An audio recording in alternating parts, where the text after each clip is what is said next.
moment, Jungkook harmonizing with Hobie, wasn't planned. Not really. It was instinct meeting instinct, a spark meeting oxygen. And if you'd been standing there, you would have felt it too, that strange pressure behind your ribs, a tug that told you something rare was happening right in front of you. The producers froze. The engineers leaned closer. Even the air conditioner, whining for hours, seemed to quiet down to listen. The session had started like any other, layered beats, a steady rhythm, a few takes to warm up, the usual creative banter. But as the night deepened, something shifted.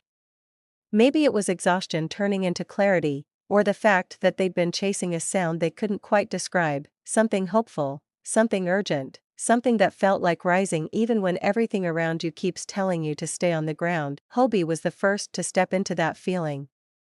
He always had a way of doing that, turning raw emotion, into rhythm, into something alive. His voice came warm and grounded, carrying a pulse that felt like the heartbeat of the track. And then Jungkook joined him, his tone lifting the edges of the melody, lighting it up from the inside out. Together, they didn't just sing, they transformed the room. The harmonies wrapped around each other like twin currents, building, tightening, stretching upward as if reaching for something past the ceiling, past the night, past the limits of whatever anyone thought music could do. It felt like the story of every dream that ever tried to outrun gravity. The kind of moment you don't recognize as life-changing until it's already changed you, but the real twist, the kind that no one saw coming, happened halfway through the take. Hobie paused. Not because he missed a note, not because anyone asked him to stop. He just stepped back.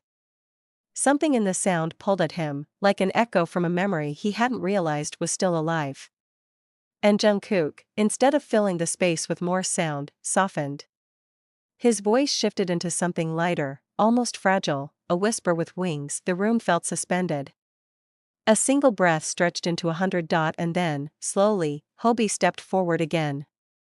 This time, his voice didn't just harmonize, it carried a story, one carved from years of pushing forward when forward didn't feel possible. Jungkook met him note for note, emotion for emotion, and for a brief, perfect span of time, it was like listening to hope rebuild itself in real time. The engineers exchanged glances. They knew what they were capturing wasn't just another line, not just another layer. It was the kind of synergy artists chase for years, the kind that becomes the heartbeat of a track, the moment fans replay over and over just to feel that spark again. As the final harmony faded, no one spoke. Not at first. The silence wasn't empty, it was charged. Heavy. Reverent. And then, as if the room collectively remembered how to breathe, someone whispered, "Did you all just hear that?" Because they had. Everyone had.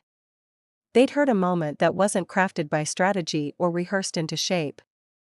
It was born straight out of instinct, trust, and the kind of creative energy that only appears when passion and pressure collide. Later, the team would play it back, again and again, trying to understand what made it feel so powerful. Maybe it was the blend of tones, or the contrast of grounded warmth and soaring clarity. Maybe it was the way the harmonies seemed to rise higher than the melody itself, like a voice learning to fly, but those explanations never felt complete. Because the truth was simpler and harder to articulate, something about that moment felt alive, and that feeling stayed, long after the track ended, long after the studio lights dimmed, long after the night dissolved into a new morning. It lingered the way unforgettable music always does, settling into the space between memory and emotion. People talk about iconic harmonies, legendary studio moments, collaborations that redefine what music can be.